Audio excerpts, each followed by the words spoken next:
Hello दोस्तों, welcome back to the channel Srishti study point. और आज मैं बहुत ही इम्पोर्टेंट विषय पर बात करने वाली हूँ, क्योंकि इससे रिलेटेड प्रश्न आपके एग्जाम्स में तो आएंगे ही। जो आने वाली परीक्षाएं हैं उनमें आपको निश्चित रूप से प्रश्न देखने को मिलेंगे।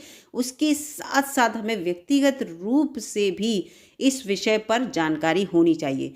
तो यहाँ पर मैं बात कर रही हूँ अयोध्या के राम मंदिर के बारे में, और इसके साथ साथ राम मंदिर में प्राण प्रतिष्ठित हुए हमारे राम लला के बारे में।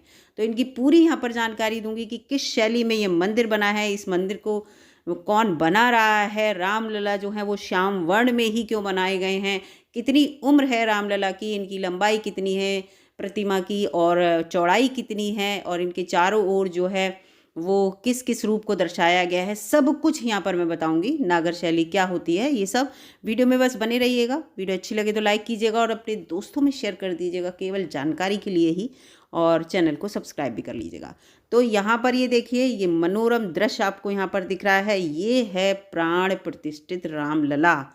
ठीक है, तो यहाँ पर ये है रामलला। ठीक है, ये यहाँ पर श्याम वर्ण में पूरे सुशोभित हैं और बहुत ही मनोरम जो है वो दिख रहे हैं। और इनका जो फेस है वो जब आप देखेंगे, और सारे लोगों ने देख भी लिया होगा, तो वास्तव में जो है उसमें अलग ही आकर्षण है। तो यहाँ पर चलिए पहले प्रश्न की ओर चलते हैं। तो पहला प्रश्न है कि अयोध्या के राम मंदिर में रामलला की जो प्रतिष्ठा है, प्राण प्रतिष्ठा कब हुई, ये पूछा गया है प्रश्न। और ये क्वेश्चन एग्जाम में आपको देखने को मिल सकता है। तो 22 जनवरी के को शुभ मुहूर्त में रामलला की मूर्ति को प्राण प्रतिष्ठित किया गया। इसके बाद अगला यहाँ पर प्रश्न उठता है कि वो शुभ मुहूर्त कब था। तो वो शुभ मुहूर्त जो है वो था 22 जनवरी को दोपहर 12:29 और 8 से लेकर 12:30 और 32 तक।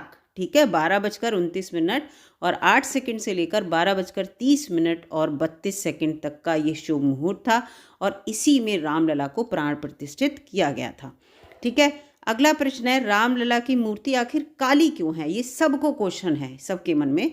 तो आपको बता दें, 2.5 अरब साल पुराने ये ग्रेनाइट के पत्थर से बनाई गई है ये जो मूर्ति है, यानी कि जो इस समय प्राण प्रतिष्ठित हो गए हैं रामलला, वो वाली बात की जा रही है उस मूर्ति की। कहा जाता है कि रामलला की ये 51 इंच की मूर्ति है, और इसको मैं आपको पूरी लेंथ और भी पूरा उसमें बताऊंगी कि फीट कितने फीट की है, ये सब बस वीडियो में बने रहिएगा। 51 इंच की मूर्ति जो है विशेष काले ग्रेनाइट का उपयोग करके बनाई गई है, जिसे भारत के कर्नाटक राज्य से लाया गया था। और इसकी उम्र जो है इस पत्थर की बताई गई है कि 2.5 अरब वर्ष पुरानी है।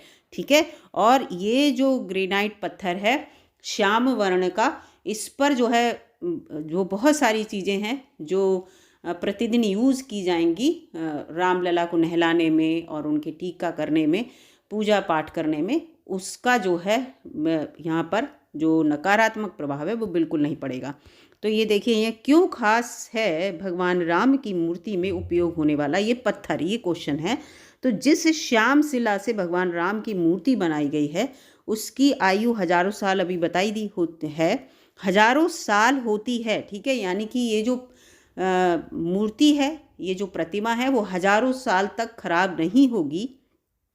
इस मूर्ति को जल से कोई नुकसान नहीं होगा, क्योंकि नित्य प्रतिदिन जो है स्नान कराया जाएगा रामलला को। साथ ही कहा जा रहा है कि चंदन, रोली, इन सब चीज़ों को लगाने से भी मूर्ति पर कोई प्रभाव नहीं पड़ेगा, इसीलिए इस शिला का प्रयोग किया गया था।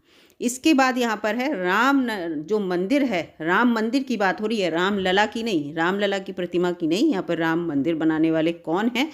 तो अयोध्या राम मंदिर के मुख्य वास्तुकार जो हैं वो चंद्रकांत सोमपुरा हैं। ठीक है, इनके साथ साथ इनके ही घर के लोग हैं निखिल सोमपुरा और आशीष सोमपुरा, ये तीनों नाम याद कर लीजिएगा। ठीक है, चंद्रकांत सोमपुरा, निखिल सोमपुरा और आशीष सोमपुरा अहमदाबाद स्थित मंदिर के वास्तुकारों के एक प्रतिष्ठित वंश से संबंधित हैं ये, और कई पीढ़ियों से चली आ रही पारिवारिक विरासत के साथ सोमपुरा ने 200 से अधिक मंदिरों का डिज़ाइन और निर्माण करके भारतीय मंदिर वास्तुकला पर एक अमिट छाप छोड़ी है। ठीक है, तो आप समझ लीजिए कितने अधिक मंदिरों का निर्माण किया है ये सोमपुरा जो वंश है या जो खानदान है इन्होंने। इसके साथ साथ अगला यहाँ पर है कि मंदिर कौन सी शैली में बन रहा है, तो ऑब्वियसली नागर शैली में बन रहा है, क्योंकि उत्तर के साइड में नागर शैली में सारे मंदिर बने होते हैं, और जो दक्षिण भारत की तरफ जाएंगे तो वो आपको द्रविड़ शैली में जो मंदिर हैं वो देखने को मिलेंगे। तो यहाँ पर नागर शैली के अंतर्गत यहाँ पर बताया जा रहा है कि ये देखिए नागर शैली में क्या है, ये एक शिखर है, इसके ऊपर कलश होगा, ये पूरी अभी मैं आपको चित्र दिखाऊंगी। ये इस तरह का देखिए यहाँ पर, ये पूरा यहाँ पर मैंने चित्र ये इसमें दे रखा है। तो पहले इसको पढ़ लेते हैं। नागर शैली मुख्यतः 7वीं शताब्दी की जो है रही है, ये 7वीं शताब्दी में थी, 7वीं शताब्दी से, और चोल काल में ये शैली जो है अधिक विकसित हो गई थी। और इस शैली में मंदिर का निर्माण एक बड़े चबूतरे पर किया जाता है। आपने देखा, ये देखिए चबूतरा है, यहाँ पर किया जाता है। और इसके साथ ही मंदिर का मुख्य गर्भगृह जो होता है, जिसमें प्राण प्रतिष्ठित किए गए हैं रामलला, जिसके ऊपर हमें एक शिखर, और शिखर के ऊपर आमलक, और आमलक के ऊपर कलश, शिखर के ऊपर आमलक, आमलक के ऊपर कलश देखने को मिलता है। अब ये देखिए, ये यहाँ पर ये गर्भगृह है जिसमें प्राण प्रतिष्ठित किए गए रामलला, ये शिखर है, ये आमलक है, और ये जो है ये कलश है।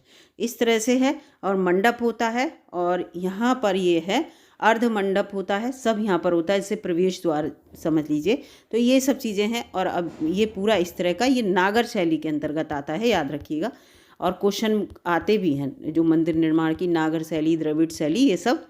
इसके बाद यहाँ पर है कि मंदिर, इसमें कितने मंदिरों की संख्या होगी, तो इसमें जो एक केंद्रीय मंदिर होगा, ये देखिए पूरा जो कल का ही दृश्य है 22 तारीख का। तो इसमें देखिए यहाँ पर, इसमें क्या होगा, एक जो है ये गर्भगृह है, यहाँ पर ये जो है वो गर्भगृह है। और यहाँ पर देखिए ये इस तरह का, ये मेन सबसे ऊंचा यहाँ पर होता है, ये देखिए है, ये जो वाला है ये पार्ट सबसे ऊंचा होता है। तो यहाँ पर एक केंद्रीय मंदिर है, और जिसके चारों ओर 6 और मंदिर हैं जो एक मंदिर परिसर में के रूप में जुड़े हुए हैं। इसका मतलब 7 मंदिर आपको यहाँ पर मिलेंगे। ये भी दिमाग में रखिएगा, कितने मंदिर, 7 मंदिर जो एक ही परिसर में होंगे। और राम मंदिर का जो परिसर है 107 एकड़ के क्षेत्र में बनाया गया है, बनाया जा रहा है, बनाया पूरा बन जाएगा। तो ये चीज़ यहाँ पर ध्यान रखने की है। इसके बाद अगला प्रश्न है कि राम मंदिर के निर्माता कौन है, सबसे बड़ी बात, कौन बना रहा है, यानी कि कौन जो है, पूरा ट्रस्ट कौन सा है जो इसकी देख रेख में बन रहा है राम मंदिर। तो श्री राम जन्मभूमि, ये उनका लोगो है, ये दिख रहा है आपको। तो श्री राम जन्मभूमि तीर्थ क्षेत्र अयोध्या में राम मंदिर निर्माण के लिए गठित होने वाले न्यास का या ट्रस्ट का नाम है, ये जो श्री राम जन्मभूमि तीर्थ क्षेत्र, ठीक है, ये इसका नाम है, ये ट्रस्ट का नाम है, याद रखिएगा। इसीलिए मैंने ये देखिए श्री राम जन्मभूमि तीर्थ क्षेत्र पूरा लिखा है। अध्यक्ष इसके हैं महेंद्र नृत्य गोपाल दास, और महासचिव हैं चंपत राय। तो ये भी याद कर लीजिए, क्वेश्चन आ सकता है। और ये देखिए इनमें क्या है कि श्री राम जन्मभूमि तीर्थ क्षेत्र इसके निर्माता हैं। इसके साथ साथ लॉर्सन एंड टूब्रो द्वारा भी निर्माण किया जा रहा है, दोनों मिलकर ये निर्माण कर रहे हैं, ठीक है। CBRI राष्ट्रीय भू भौतिकी अनुसंधान संस्थान और IIT द्वारा सहायता मिल रही है। तो पूरा यहाँ पर मैंने दे दिया है आपको कि ये पूरे लोग हैं जो राम मंदिर को बनवाने में पूरा यहाँ पर लगे हुए हैं। तो यहाँ पर इस चीज़ को याद रखिएगा, ये तो मेन है ही, इसके साथ ये भी मेन है। तो ये इस चीज़ को मैंने यहाँ पर दे दिया है, आपको बता दिया है। क्वेश्चन, राम मंदिर का निर्माण कार्य कब शुरू हुआ था, तो जिस दिन से भूमि पूजन हुआ उस दिन से शुरू हो गया था।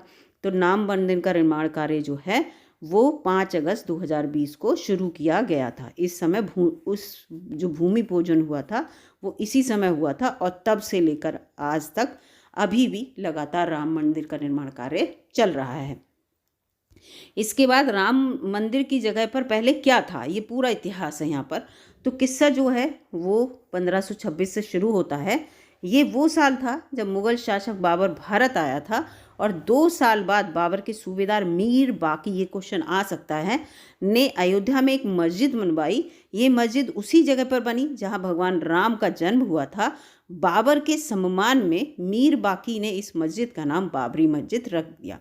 तो जहाँ पर रामलला हमारे प्रतिष्ठित हुए हैं वहाँ पहले क्या था कि बाबरी मस्जिद बनवा दी गई थी, और उसका इश्यू तो आप सभी को पता ही है। तो ये चीज़ थी। इसके बाद अब मूर्ति की खासियत ये देखिए, ये है रामलला, और कितने वर्ष के हैं, 5.5 साल के बताए जा रहे हैं, और हैं भी, क्योंकि आप अगर इनकी छवि देखेंगे तो बिल्कुल इसमें देखिए रामलला की जो मूर्ति है वो 5 साल के बालक की कोमलता इसमें झलक रही है बिल्कुल।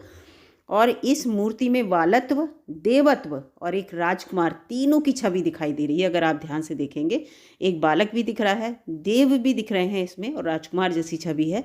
मूर्ति का वजन करीब 200 किलोग्राम है और इसकी कुल ऊंचाई जो है 4.24 फीट है। मैंने अभी कही थी आपको, मैं फीट में भी बताऊंगी। मूर्ति की ऊंचाई जो है इतनी है और चौड़ाई 3 फीट है। कमल दल पर खड़ी मुद्रा में मूर्ति कमल दल पर खड़ी है और हाथ में तीर और धनुष है। हाथ में तीर और धनुष है। तो ये आपने स्क्रीनशॉट में भी वो आपने जो देखा होगा हमारा थंबनेल, उसमें भी दिख रहे हैं और यहाँ पर मैं फिर से आपको दिखा दे रही हूँ। फिर उसके बाद आगे बढ़ेंगे। अभी ये देखिए, ये पूरी यहाँ पर इमेज है। ये देखिए, आपको दिख रही है यहाँ पर, ये कमल दल है। यहाँ पर इस कमल दल पे खड़े हैं और ये हाथ में देखिए ये धनुष, ये तीर है। ये पूरा इस तरह की इमेज के बारे में यहाँ पर बात की गई है। इसके बाद आगे बढ़ते हैं, आगे देखते हैं आगे कौन सी जानकारी हम ले रहे हैं। तो यहाँ ये सब मैं बता चुकी हूँ। ये इसके बाद यहाँ पर आ जाते हैं कि रामलला की जो मूर्ति है इसके बारे में और बता देते हैं। सबसे ऊपर देखिए पूरा ये लिखा हुआ है कि गणेश जी कहाँ पर विराजमान है, चक्र कहाँ पर है, शंख कहाँ पर है। ये तीर से आपको सब यहाँ पर दिख रहा होगा। और 10 रूप जो हैं रामचंद्र जी के पूरे, देखिए 5 ये हैं और 5 ये हैं, ये 10 रूप हैं। 5 यहाँ पर, 5 यहाँ पर, पूरे 10 रूपों का वर्णन किया गया है। तो रामलला की मूर्ति के ऊपर स्वास्तिक है, ओम है, चक्र है, गदा है, सूर्यदेव विराजमान है। सूर्यदेव क्यों विराजमान है? क्योंकि रामलला जो थे वो सूर्यवंशी थे। रामलला के चारों ओर एक आभा मंडल है, पूरा आभा मंडल बना रखा है इस तरह से। ये आभा मंडल बना हुआ है। भगवान राम की भुजाएं घुटनों तक लंबी हैं। अगर आप भुजाएं देखेंगे तो घुटनों तक लंबी हैं। और मस्तक जो है सुंदर, आंखें बड़ी और ललाट भव्य है।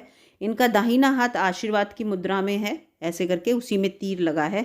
और उसके बाद यहाँ पर ये जो है, और मूर्ति में भगवान विष्णु के 10 अवतार दिखाई दे रहे हैं। ये जो 10 अवतार हैं ये भगवान विष्णु के दिखाई दे रहे हैं।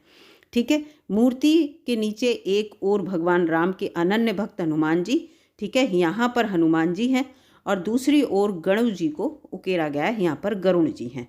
तो इस तरह से पूरी मूर्ति को बड़ा खूबसूरत करके बनाया गया है, फिर भव्य रूप में। तो पूरा यहाँ पर मैंने आपको यहाँ पर बता दिया।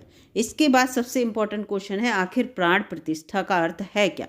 तो प्राण प्रतिष्ठा का शाब्दिक अर्थ होता है जीवन शक्ति की स्थापना। यानी कि अगर कोई मूर्ति है तो अगर आप उसे प्राण प्रतिष्ठित कर देंगे, फिर वो मूर्ति नहीं रहती है, फिर वो ईश्वर, जिस ईश्वर को मानकर आपने उसको स्थापित किया है वो उसी ईश्वर के रूप में आ जाती है।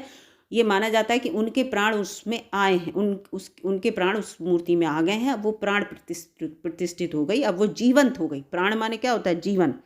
प्राण माने होता है जीवन और प्रतिष्ठित माने दृढ़।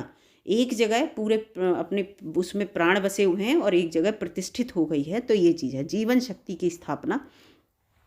और ये पूरा समारोह जो हुआ था रामलला की मूर्ति में ऊर्जा का संचार करता है और उसे एक साधारण रूप से एक देवता में बदल देता है। देखिए, प्राण प्रतिष्ठा होते ही जो साधारण पत्थर है वो देवत्व के रूप में आ जाता है। तो यहाँ पर ये पूरी मैंने आपको जानकारी दी है। अगर वीडियो आपको अच्छी लगी है दोस्तों तो लाइक कीजिएगा और चैनल पर नए हों तो सब्सक्राइब कर लीजिएगा। कोशिश की है मैंने ज़्यादा से ज़्यादा अच्छी से अच्छी सब जानकारी देने की, और जो कि आपके आने वाले कभी भी कोई इस टाइप के प्रश्न पूछेगा तो आप उसके अच्छे से उत्तर दे पाएंगे। तो पूरा ये देखिए पूरा है, यहाँ पर ये प्रारंभ है, फिर ये देखिए ये पूरा शिखर है, शिखर के बाद यहाँ पर कलश है। ये पूरा इस तरह से, ये पूरा जो मेन होता है पीछे वाला, और इसमें 7 मंदिर होंगे, पूरा दे रखा है इस तरह से। और ये रामलला है, देखिए कमल दल पर खड़े हुए हैं और ये एक हाथ में इनके धनुष है, दूसरा हाथ देखिए आशीर्वाद वाला ये आपको दिख रहा है यहाँ पर। ये पूरा इसी में तीर लगा हुआ है, ये भी आपको दिख रहा होगा यहाँ पर, ये तीर लगा और ये हाथ है। तो इस तरह से श्याम वर्ण में इसलिए बनाए गए हैं ये। और अगर वीडियो आपको वास्तव में अच्छी लगी तो लाइक कर लीजिएगा, दोस्तों में शेयर भी कर दीजिएगा। मिलूंगे अगली वीडियो में, तब तक के लिए नमस्कार।